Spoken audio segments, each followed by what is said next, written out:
Propose করতে চাস? দেখি কেমন করিস। ঋতু, আমি তোর কতটুকু ভালোবাসি আমি বলতে পারবো না। তুই যেদিনকে আমার টর্চার না করস কেমন যেন দমটা বন্ধ হয়ে যায়। দম ঠিক রাখার জন্য হলো আমার সাথে থাকতো। এই ডায়লগ কোথায় শিখছিস? তোর কথা শুনে মনে হচ্ছে 101টা মেয়ে এভাবে হারবে প্রপোজ করছিস। তোর না মাথায় সমস্যা আছে বুঝছিস? কারণ সারাটার জায়গা সেখানে সিনেমা দেখা প্র্যাকটিস করে পরে এখানে আসছি। তাহলে যা শাহরুখ খান গিয়ে প্রপোজ কর তুই। তোর আমার সালাম। তোরও সালাম। তোর সাথে আমার কোনো ইচ্ছা নেই। তুই তো আস্তে হাঁটতেছিস কেন? আমি লম্বা লম্বা পায়ে জোরে হাঁটতে পারি না। পারবি, যখন ঠেকায় পড়বি না তখন শুধু হাঁটতে পারবি না, দৌড়াইতেও পারবি। আমি যতই টাকায় পড়ি না আমি তোমাকে নিয়ে হাঁটবো দৌড়াবো সব করবো। তুই চাপ দিলি কেন? কই চাপ দিস? তুই এই মাত্র এখানে চাপ দিস, আর চাপের মধ্যে একটা খারাপ ইঙ্গিত ছিল। আস্তাগফিরুল্লাহ, আস্তাগফিরুল্লাহ। আমি ভাবছিলাম বুঝছিস তুই একটা লাভার, তুই আসলে একটা লোক। তুই আমার নাকে মারছিস ভালো করে, তুই লোফার গুলি করে হ্যাঁ? লোফার। তুই আমার থাপ্পড় দিছিস ঠিক আছে, কিন্তু আমার কান গরম হলো কেন? আমি কি জানি? সালাম। তোরে সালাম, তোর 14 কৃষ্ণ সালাম। তুই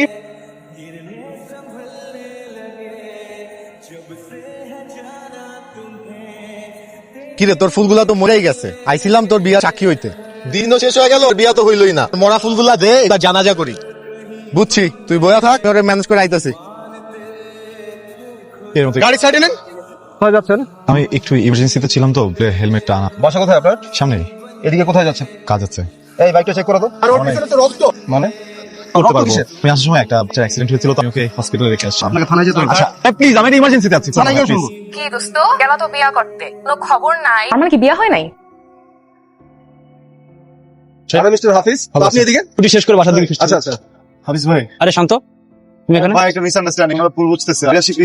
কাট কেন এখানে? কি দেখা করতে যাচ্ছিলাম ভাই, আসার সময় হঠাৎ করে একটা অ্যাক্সিডেন্ট করছে। আমি উনারে হাসপাতালে নেওয়ার জন্য পিছনে তুলছিলাম। আগে তোলার পরে ওই উনার ব্লাডটা লেগে গেছে ভাই। তোর পরিচিত? স্যার, আমার এলাকার ছোট ভাই। আপনার কথার উপর ভিত্তি করে আমি ওকে আজকে ছেড়ে দিই। ঋতু, সরি। 10 ঘন্টা লেট করছিস। আমি বলছিলাম না তুই যদি 1 সেকেন্ডও লেট করিস আমি 1টা বছর গিয়ে পিছাবো। তোরে আমি বিয়ে করব 36,000 বছর পর। Good bye. Don't touch me. কি বলবি তুই? কি বলবি? কেউ মারা গেছিল? জানাজা করতে গেছিলি? আজকের দিন আমার এসব শুনতে হবে তোর কাছে। এটা আমার জীবন থেকে যা। ঠিক আছে, যাবো। ঘুরতে যেমন হাড্ডির জন্য দৌড়ায়, আমি এমনি তোর জন্য দৌড়াইছি। তুই বিশ্বাস কর, আমার জীবনের যত দুর্ঘটনা সব দুর্ঘটনা কেমন যেন আজকেই ঘুরে গেছে। তুই কি বোঝোস তোর প্রত্যেকটা রিকোয়ারমেন্ট কোন উপরে কি কি যায়? তুই খালি কয়ে যাস বেটা। যা, আর জীবনে লেট হইব না। আজকে একদম শেষ লেট করে নিলাম। তুই থাক। যা। তুই জায়গা তোর যখন মন চায় মানে থাপড়ায় দেয়, তোর মন চায় তুই আমার ইনসাল্ট করে দেয়। তোর কি মনে আল্লাহ একা রাতে জোর দিতে, আমরা তো জোর নাই রে। আমি তোর মারতে পারি না, কি লাগে মারি না জানোস? আমি তোর ভালোবাসি। তুই জায়গা, কিচ্ছু হইব না আমার। কইবো আমি 2 দিন কান্দুম, তোর ঠিক হয়ে যাবো। দাঁড়া দাঁড়া কাঁদতেছিস কেন? কান্দুম না, গার্লফ্রেন্ড তো আমার গেছে, কিন্তু বুঝবি আমার বয়ফ্রেন্ড তো চলে গেছে। দম বন্ধ লাগতেছে। টিউলের আমাকে ছাড় দে না।